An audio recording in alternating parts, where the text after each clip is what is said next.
빈센트와 함께하는 투자인사이트 2부를 시작해 보도록 하겠습니다. 저희가 1부에서는 미국 금리가 과연 연준이 포지셔닝하는 금리가 어떻게 될 것인가, 지금 현재 연준과 시장과의 어떤 알력 싸움이 좀 진행되고 있는데 이게 어떻게 전개될 수 있는가를 좀 알아보았고, 여기에 영향을 미치는 부분들에 대해서 알아보았고, 또 23년도 초에 일어나는 이 반등이 어떤 연원에서 일어나는 것인지에 대해서 알아보았습니다. 자, 2부에서는 아시아권으로 좀 넘어와서 아주 재미난 일들이 지금 아시아권에서 벌어지고 있습니다. 그래서 이 재미난 일들이 미국과 어떤 격벽을 쳐주면서 미국과 상관없는 새로운 흐름을 만들지 아주 재미난데요. 최근에 그 23년 들어서 가장 독특한 것, 22년 말부터 나타났던 게 엔화 강세였습니다. 그리고 엔화 강세를 규정하게 되는 가장 강력한 것은 엔화 금리가, 일본 금리가 오를 것이다, 국채 금리가 오를 것이다 인데요. 거기에는 YCC가 존재하고 있습니다. 많은 사람들은 YCC 곧 깨질 거라고 보지 않습니까? 해외 IB들의 전망이 예. 작년에 비해서 12월 달 깜짝 서프라이즈 예. YCC 폭을 넓혔죠. 네. 그 이후에 YCC는 폐지할 거다라는 전망이 나타나고 있습니다. 네. 하지만 아직까지 컨센서스는요. 폐지까지는 좀 어렵고 네.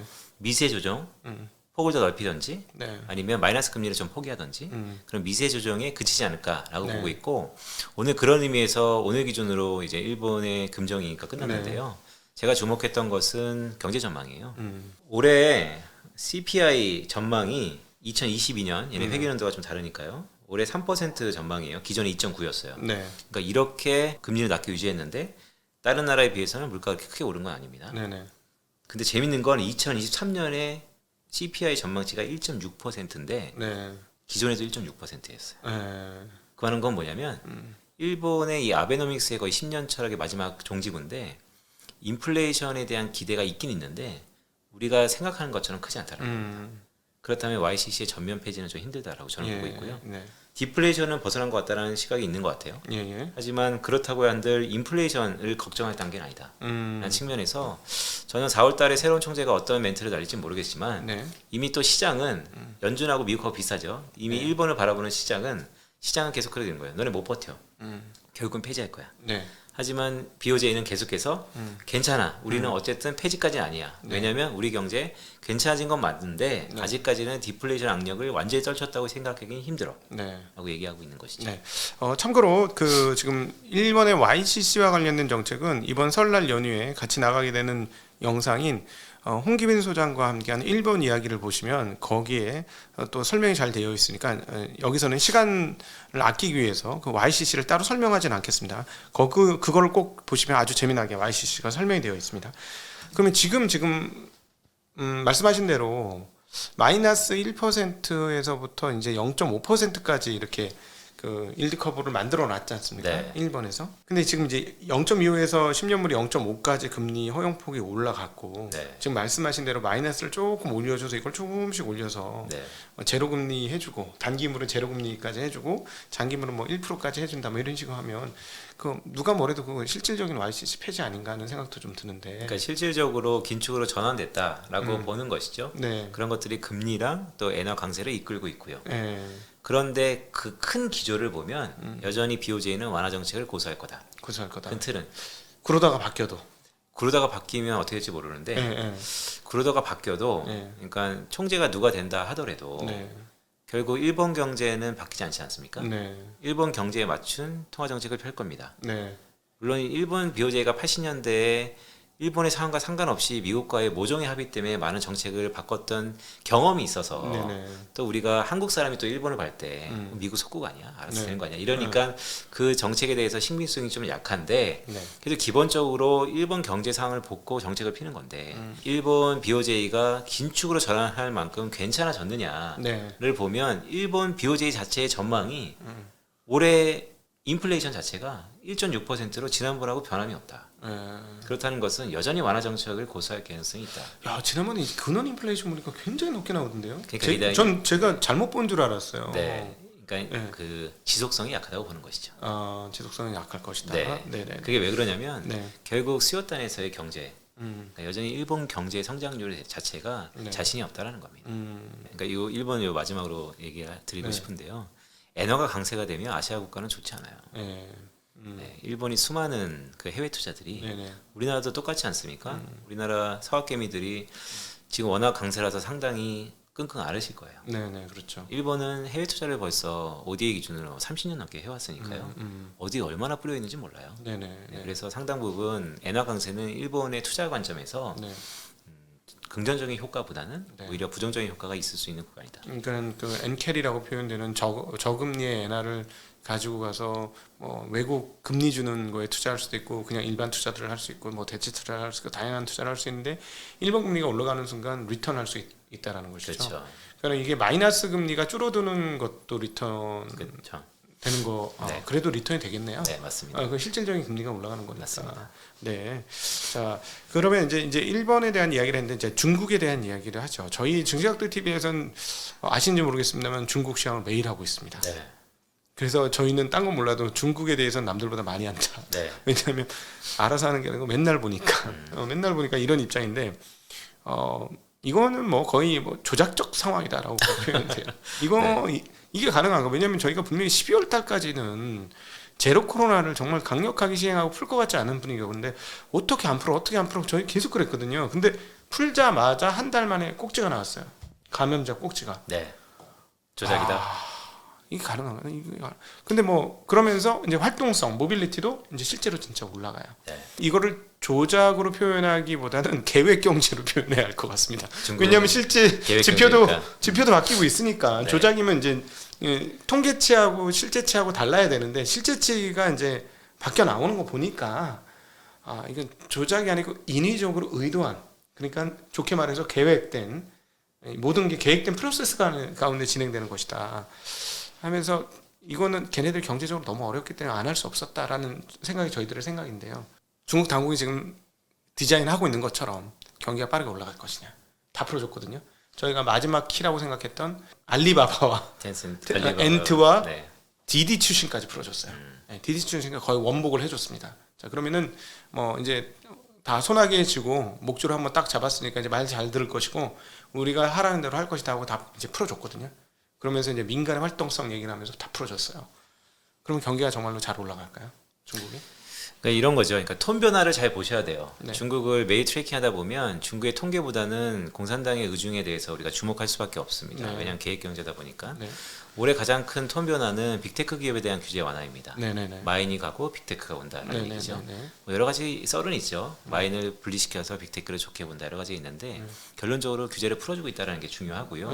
그 내수 증장 효과가 있을 겁니다. 근데 문제는 내수 증장 효과는 옛날부터 바랬었는데 이 코로나 때문에 이 변이 때문에 이 부분 때문에 두려웠던 게 결국 춘절 전에 풀어주긴 했어요. 그래서 이 효과가 얼마나 어떻게 나타날지 모르겠는데 분명히 올해 하반기에 긍정적인 빛은 있습니다.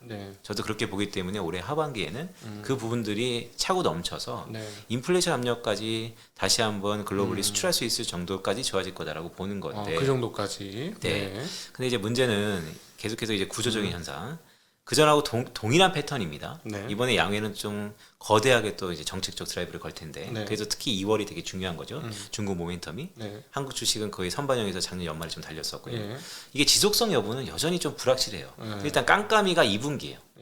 이 2분기 동안 기본적으로 리오프닝에 대한 효과와 코로나 재유행에 대한 불안감 이런 것들이 희석되면서 2분기가 좀 깜깜인데 그 모든 것들을 공산당의 정책적 드라이브로 다 그냥 긍정적으로 갈 거냐 라고 그냥 떡하니 보기에는 그러면 이전과 중국이 뭐가 달라졌지?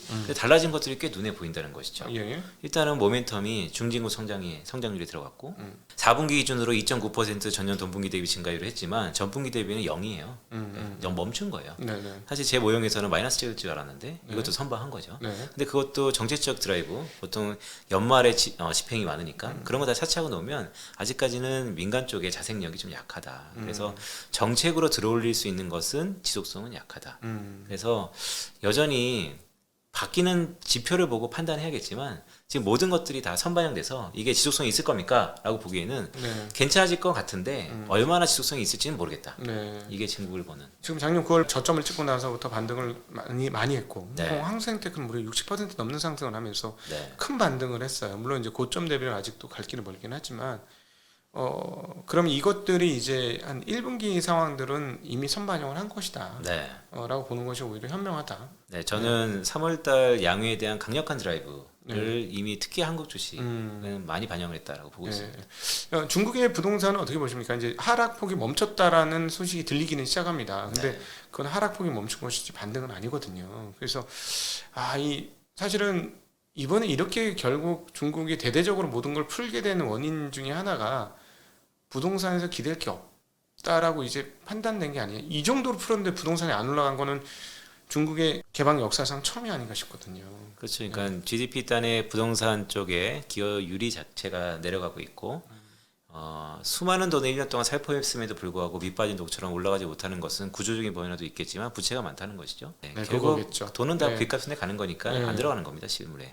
그게 계속해서 밑빠진 독에 차고 넘칠 때까지 지금 붙는다는 건데 그래서 그 어느 정도 하단이 지금 꾸역꾸역 메꾸고 있다는 건데 근데 부동산은 또 글로벌리 물론 중국만의 오소골하게 독립적으로 좀 다르다라고 생각하시는 분도 있지만 저는 글로벌 트렌드라고 보고 있거든요. 그래서 중국 자체적인 부동산 부양 기조는 올해도 특히 이어질 텐데 그래서 살아날 거냐라고 보면 그건 글로벌 트렌드로 다 같이 좀 봐야 된다. 그럼 글로벌 트렌드로 움직이는 것은 결국 또 금리였어요. 금리의 근전에도 인플레이션이 있지만 그래서 지금부터 상반기까지는 바닥을 좀 다지는 구간이 충분히 있을 것 같습니다. 괜찮아질지 않을지는 여전히 모르겠어요. 왜냐하면 이미 중국의 최대 기업이 작년에 망했기 때문에 에버그란트 자체가 그래서 어떻게 될지 모릅니다. 상당 부분 저는 동감이 되는 이야기고 그 유동성에 대해서 어떤 건전한 그 정책을 피하겠다는 말을 계속 하거든요. 즉 작년에 꽤 많이 풀었기 때문에 올해 유동성의 증가율이 그렇게 높지 않을 거라는 톤으로 다 지금 계속 얘기를 하고 있어요. 어떤 증가율을 좀 낮춰서 이렇게 증가하는 것들로 계속 부양이 될까 하는 좀 의문은 좀 있습니다. 근데 어쨌든 판호가 1월 달에 88개가 열리거든요. 1년에 몇 개 안 열리던 게임 판호가 지금 확실히 열었어요. 지금 확실히 여는 거는 대대적으로는 열고 있고 특별히 인터넷 기업 열어주고 있고 그것은 아무래도 청년 실업 문제 등을 감안해 보면 그런 행보를 할 수밖에 없다. 뭐 이렇게 보여지는데 양회를 지나야 그 다음에 그림이 그려진다. 저는 그렇게 보고요. 왜냐하면 지금 기대감으로 완전히 올라가 있는 상황이고 올해를 놓고 봤을 때 저는 2분기가 분수령일 것 같아요. 미국도 그렇고 유럽도 그렇고 중국도 그렇고 BOJ도 그렇고요. 2분기가 어떤 거냐면 이제 중앙은행의 강력한 스탠스와 금융시장이 바랬던 스탠스 간에 어쨌든 결과가 2분기에는 뭐라도 나올 가능성이 좀 있어서 지금은 긍정적인 해석을 하면서 1분기가 오르고 있는데 그게 한 템포 쉬어가는 2분기를 좀 대비해야 된다는 말씀을 드리고 어느 한쪽이 어떻게 될지는 예단하기가 좀 어렵지만 그래도 지속성 여부에서는 지금은 그런 걸 다 확인하고 가야 되지 않는가라고 말씀드리고 있는 거고요. 또 되게 재밌는 건 저는 아직까지 소수 의견이에요. 미국 연준의 갑작스러운 변화.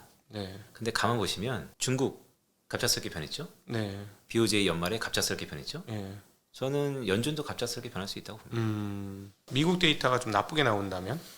그거의 트리거가 제가 바라보는 경기 침체로 인해서 갑작스럽게 바뀔 건지 아니면 어떤 모종의 뭐에 의해서 갑자기 바뀔 건지는 몰라요. 그래서 저는 이제 경기 침체 가능성이 높게 보면서 갑작스럽게 바뀔 수 있다라고 보는 것인데 근데 그런 의미에서 최근에 파월 의장의 행태를 보면 이거는 제가 이런 대외 방송에서 처음 얘기하는 건데 1월 10일일 겁니다. 스위스 중앙은행에서 포럼에서 파월 의장이 참여했어요. 주제가 중앙은행 독립성입니다. 거기서 어마무시한 얘기를 하고 있어요. 중앙은행의 독립성은 연준은 특히 헌법이 아닌 연준법에 의해서 보장을 받고 있는데 이 주어진 책무, 우리가 흔히 듀얼 먼데이트라고 하죠. 거기에 충실해야 된다. 흔히 금융시장이 바라는 것에 연준의 독립성이 책무랑 권한도 받지 않고 그런 것에 휘두르면 오히려 더 시장에 오해를 살 수 있어서 연준은 철저히 연준한테 주어진 책무에만 충실하겠다. 그럼 결국 듀얼 먼데이트예요. 그러면서 예를 든 게 뭐냐면 기후변화예요. 기후변화에 대해서 중앙은행이 뭔가 얘기를 해야 된다는 자구책의 목소리가 많다. 하지만 연준은 그것을 연준의 기본적인 설립 목적과 듀얼 먼데이트 플러스 기후변화라고 법에 제지 않는 한 연준이 그것에 관해서 뭔가 정책을 피지 않다라는 것이죠. 저는 이 말을 어떻게 드리고 있냐면 결국 연준은 내가 하고자 하는 목적, 이 듀얼 먼데이트만 철저히 보고 갈 거다. 그러면 결국 데이터 디펜던트 할 거다. 그거는 갑작스럽게 바뀔 수밖에 없다. 이렇게 계속 해석이 됩니다. 듀얼 먼데이트가 뭔지 한번 시청자분들에게 알려주시면 좋겠습니다. 그러니까 이상적인 거죠. 물가 안정과 최대 고용. 물가 안정이 최대 고용이 상극 같은 겁니다. 고용을 계속해서 하면 금리가 임금이 오르고 그에 당시 물가가 오를 수 있지만 그 적절한 선을 물가가 안정되지 않으면 물가를 좀 더 올리려고, 네. 물가가 너무 과하면 물가를 좀 내리려고. 네. 그러면서도 경기는 고용이라는 게 결국 현실 생활에 직결되는 거니까요. 최대 고용 이게 되게 중요합니다. 안정적인 고용이 아니고요. 최대 고용을 항상 노력하는 것입니다. 네네네. 연준은 고용이 깨졌을 때 그러면 피벗을 하겠네요. 다른 것보다 지금 상황이라면. 코로나 터지고 나서 예. 금융시장을 해석했어요. 듀얼 먼데이트 플러스 알파가 있다. 그 알파가 금융시장이다. 네. 그리고 실제 파월 의장이 공식선상에서 얘기도 했어요. 네. 금융의 안정성을 보겠다. 근데 그게 그때만 보는 건지 계속 보는 건지는 부분을 합니다. 네. 시장은 보고 싶은 거 해석하는 거죠. 그렇죠. 왜냐하면 중앙은행이 금융시장을 안정시킨다는 게 돈을 푼다는 거니까 네. 네. 정말 긍정적으로 해석하는 거예요. 그렇죠. 금융시장 입장에서는. 맞습니다. 그런 의미에서 제가 아까 스위스 중앙은행의 멘트도 정해진 듀얼 먼데이트만 하겠다. 그러니까 금융시장을 안 볼 거예요. 안 보겠다. 아. 그런데 과거 코로나 직후에도 그렇고 뭔가 크게 무너지면 항상 봐왔다라는 거 비정기로 이번에도 시장은 거기를 좀 바라고 있는 거 아닌가. 하지만 여전히 중앙은행의 멘트는 아니다라고 얘기를 하고 있다. 그러면 이번에는 금융시장 깨진다고 연준이 움직일 게 아니라 두 가지 맨데이터 중에 하나가 흔들리면 네. 움직인다. 그래서 가만 복귀해 보면 코로나 때도 결국 금융시장 때문에 움직였다라는 것도 시장은 그렇게 했으나 연준이 계속해서 긴급회의를 열고 했었던 가장 큰 이유는 금융시장 때문에 듀얼 먼데이트 중에 하나는 실업률이 급등해서입니다. 이번에도 그렇게 해석해야 되지 않을까. 그러니까 이번에 이제 피본 여부는 그 인플레이션 떨어지는 건 떨어지는 거 인플레이션 디플레까지 떨어지기는 어려우니 그쪽은 아닌 것 같고 결국은 고용 쪽에서 네. 연준의 행동 변화가 있을 가능성이 높다. 그렇습니다. 그리고 또 이거 또 제가 또 약간 소수 의견인데 저는 올해 인플레이션보다 디플레이션을 좀 대비할 때다라는 말씀을 드리고 있어요. 네, 디플레이션을 경험 안 한 지가 오래됐죠. 그렇죠. 그리고 실제 해외 IB들도 올해 디플레이션을 전망하는 것이 거의 없어요. 네, 네, 네. 네, 근데 저는 일단 12월달 CPI도 MOM 기준으로는 마이너스를 찍기 시작했고요. 그래서 지금의 유가의 안정성이 기저유가, 역기저를 감안해서 반영이 될 테니까 디플레이션이라는 게 전반적으로 가격이 뒷걸음질 치는 겁니다. 상당히 이례적인 현상이에요. 네. 하지만 체감적인 디플레이션은 충분히 올 수 있다라고 보고 있어서 저는 오히려 아무도 얘기하는 디플레이션에 대해서 우리는 고민을 하고 네. 그 고민의 결정판으로서 연준도 움직이지 않을까라고 생각하는 겁니다. 네, 네, 네. 자, 이제 우리가 이제 중국 이야기, 일본 얘기, 미국 얘기를 돌아왔으니 한국 얘기를 한번 해보도록 하겠습니다. 자, 한국도 중국의 상승과 더불어서 상승을 했고 사실은 이번 상승 전에 한국은 너무 허약하기 짝이 없었습니다. 거래대금이 1,900조짜리 거래소 시장에서 5조 남짓 수준으로 거래가 완전히 말라버렸어요. 이거는 정말 말랐다는 표현이 맞는데 그러다가 갑자기 외국인 들어오니까 올랐고요. 그 사이 이제 외국인들이 그러면 야 한국 주식이 너무 러블리해가지고 많이 샀느냐 보면 그 사이에 중국 주식을 몇 배나 더 많이 샀습니다. 네. 그러니까 한국 주식을 약 3조를 넘게 사는 동안 중국 주식은 15조를 넘게 샀어요.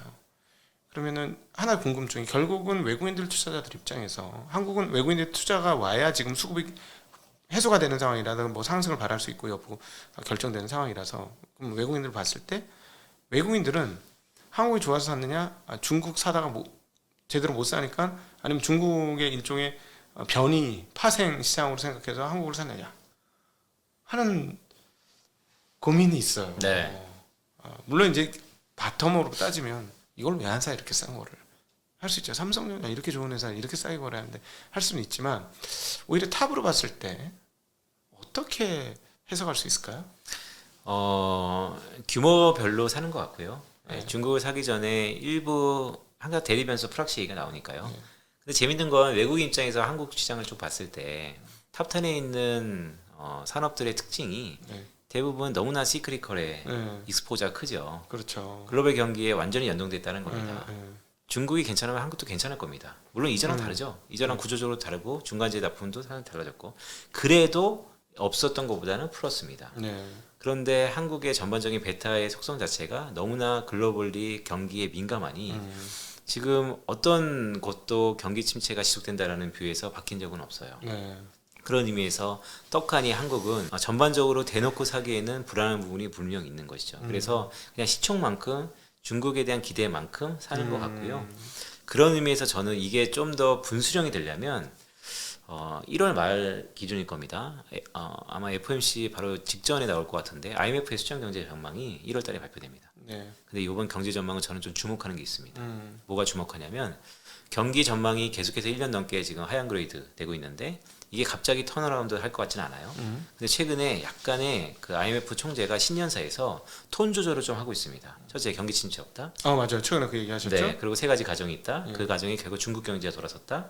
그러면서 어떤 얘기하고 있냐면 IMF 내부적으로 더 이상 추가 하향에 대한 논의는 거의 마무리된 게 있다. 그러면 저는 IMF, OECD, 월드뱅크 147, 11, 즉 1년에 4번에 걸쳐서 경제 전망을 발표하는데 이게 턴어라운드 되고 즉 마이너스 전망이 플러스로 바뀐다든지 이 모든 것이 완전히 바뀌었을 때는 늦어요. 왜냐면 모든 실물 경제를 다 보고 나서 판단할 거니까.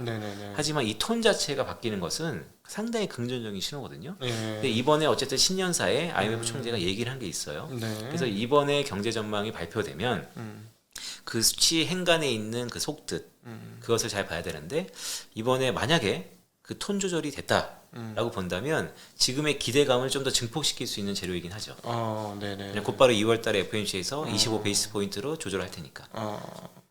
그러면은 결국 이제 외국인 투자 입장에서는 전 세계 증권 시장에서 가장 그 경기 사이클에 민감하고 선행 지표적인 역할을 하는 한국 주식에 대한 베팅이 들어올 수밖에 없을 그렇죠. 것이다. 네, 그런 취지로 저는 해석을 하고 있고, 자 근데 그것이 모든 재료가 소진되는 2월 중순이 되면 그 다음부터 이제 3월 양회까지의 기대감이 다 반영됐다는 측면에서 그럼 이제 실제 실물 지표가 나오는 거를 봐야 되는 그 시기가 좀 있을 거다. 네, 그러면 결국은 여기서도 자체 실력으로 버티려면 실적 하향폭이 좀 둔화된다거나 이런 것들이 나와야 되는데 어렵네요. 아직까지는. 네, 반도체 4사분기는 어렵습니다. 확실히. 반도체 4사분기는 딴 건 다 치우고더라도 워낙 비중이 커가지고 저도 전에 이제 봤던만 하고 내 반도체 큰 주식들을 제가 직접 투자를 잘 안 하기 때문에 관심이 없었는데 이 거시로 보니까 반도체 공부를 안 하면 거시가 안 보이는 상황인 거예요. 바텀이 탑을 규정하는 정도 수준으로 반도체가 워낙 사이즈가 커버리니까. 근데 저는 개인적으로 2, 4분기 중후반부터 괜찮아질 거라고 봅니다. 반도체를. 기술적인 측면에서 인텔 영원한 거짓말 같은 제품인 사파이어 래피드가 드디어 출시되었습니다. 서버용이 드디어 출시됩니다. 그러면 그게 기본적인 콜보다는 한 분기 정도 빠르신 거예요, 그렇죠? 그렇죠. 이 사파이어 래피드를 왜 하냐면 PCI 그 5.0을 쓰게 되는데 이 PCI 5.0은 이 기존의 4.0에 비해서 그쪽 데이터 전송 속도가 2배가 빨라요. 그리고 또 전성비는 뭐 당연히 좋을 것이고 그다음에 사파이어 래피드의 그 기술적인 내용을 들여다 보면 그동안의 상황이 어떻게 됐었냐면은 구식 무기로 AMD하고 싸웠던 거예요. 구식 무기. 이전에 그 사파이어 래피드 이전 버전은 완전 구식 버전으로 싸운 거예요. 뭐 공정도 뭐 14나노 뭐 수준의 굉장히 두꺼운 라인에서 만들었고 얘네는 이미 미세 공정에 들어가 있는 상황이고 이런 상황에서 싸웠기 때문에 당연히 시장을 뺏기는 건 당연했었는데 재미난 게 사파이어 래피드의 PC 버전인 엘더 레이크가 나오고 나서 PC 시장의 AMD의 점유율이 꺾이기 시작해요. 그러면 이게 무슨 말이냐? 서버 시장에서 거의 80% 중반 가까운 점유율을 가지고 있는 인텔의 신제품이 나왔을 때 너무 오랜 기간 안 바꿨거든요. 게임 체인저가 될 수 있다는 거죠. 네, 게임 체인저가 될 수가 있죠. 그래서 이 기술적인 게 이제 풀리면 한국은 풀리지 않겠나. 그래서 또 이참에 또 이창용 총재께서 22년도 한국 쪽집게 대마왕 1타 쪽집게 강사이셨던 우리 이창용 총재께서 하반기에 반도체 경기 회복되면서 한국 경기도 회복된다까지 얘기해 주셔가지고 바로미터가 쓴 거죠. 뭔가 이제 한국 시장 방향성이 잡혔는데 딱 말씀하신 중국도 그렇고 한국도 2분기가 고비네요. 저는 올해 2분기가 고비일 거라고 보고요.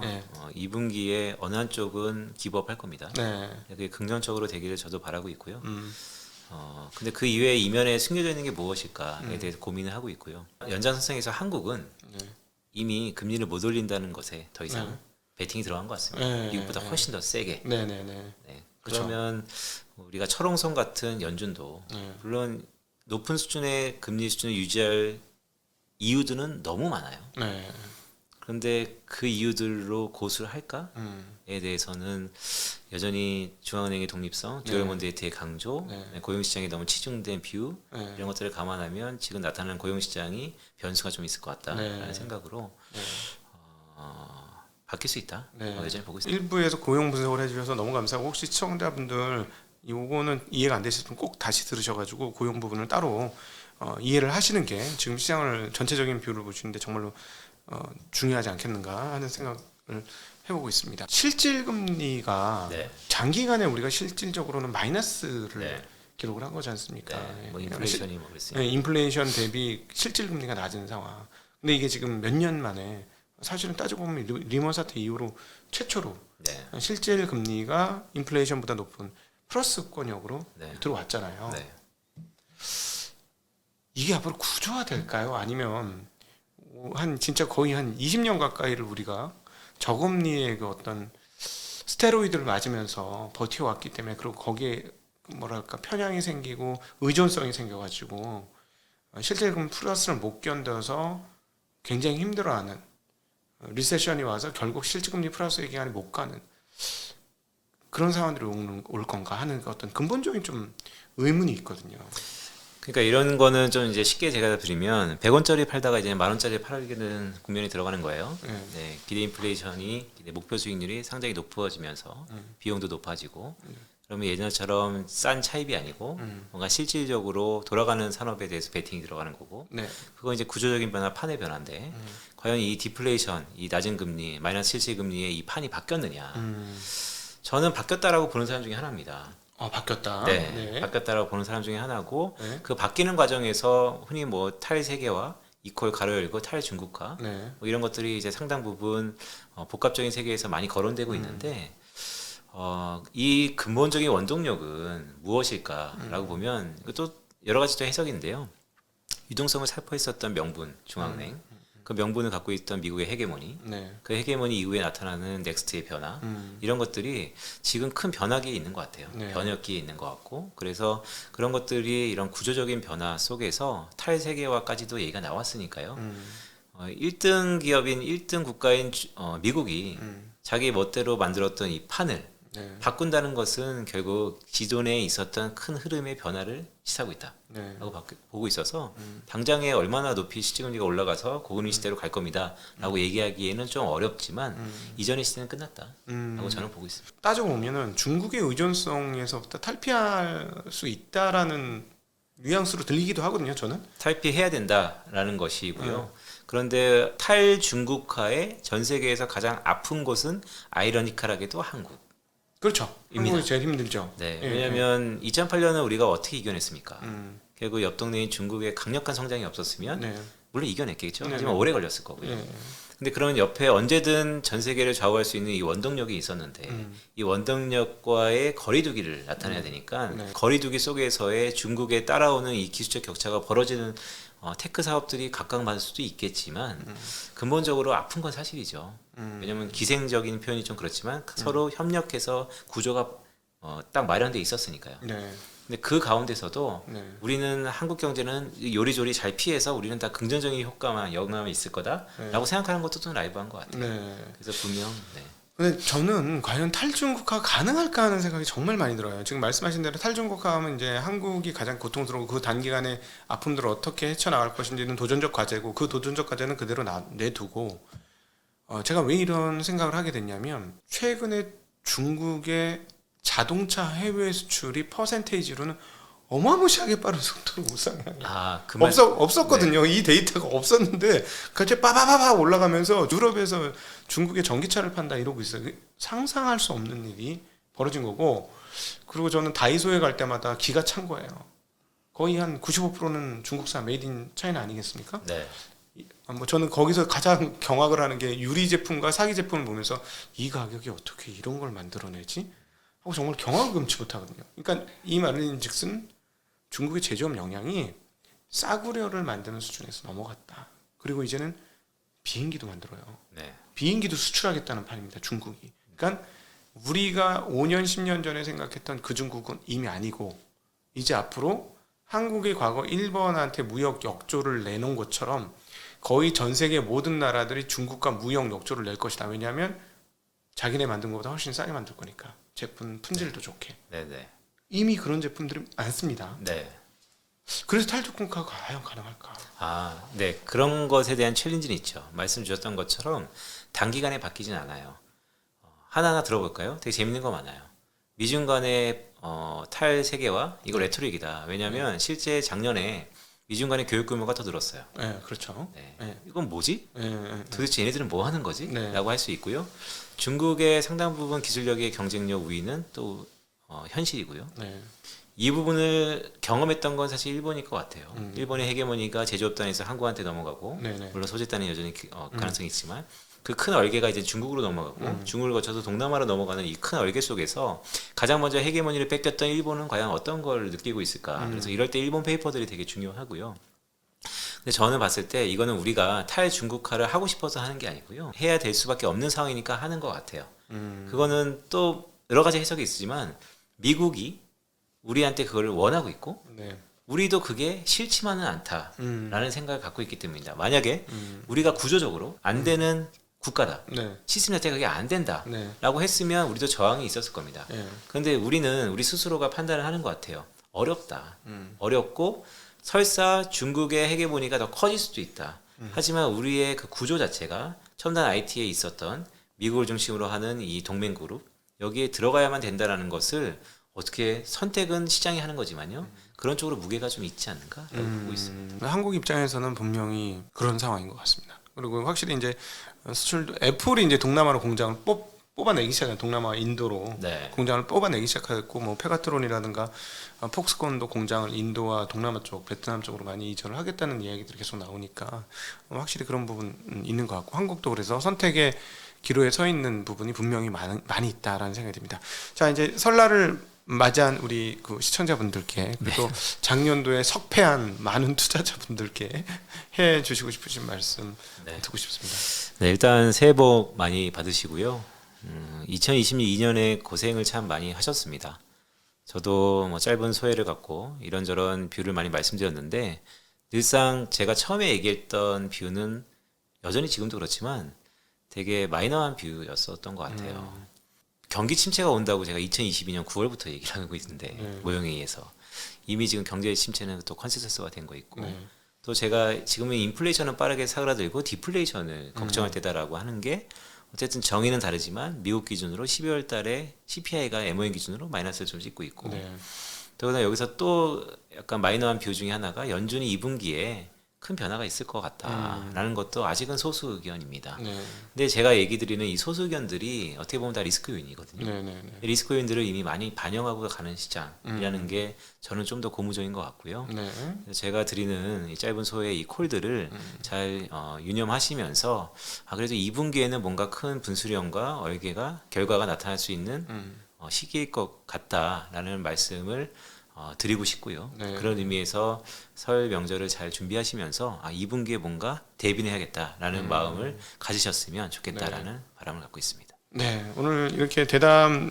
들으시면서 왜 빈센트가 22년 유튜브를 빛나는 별이었는지 다시 확인하는 시간이 되었고요. 얻는 게 많은 시간이었고 생각할 수 있는 게 정말 많은 시간이었고 깊이와 넓이가 모두 조화된 그런 시간이 아니었나 싶습니다. 너무 귀한 시간 내주셔서 감사하고 앞으로도 저희 증시학도 TV에서 다른 데보다 이렇게 깊이 있는 얘기 계속 해주실 거죠?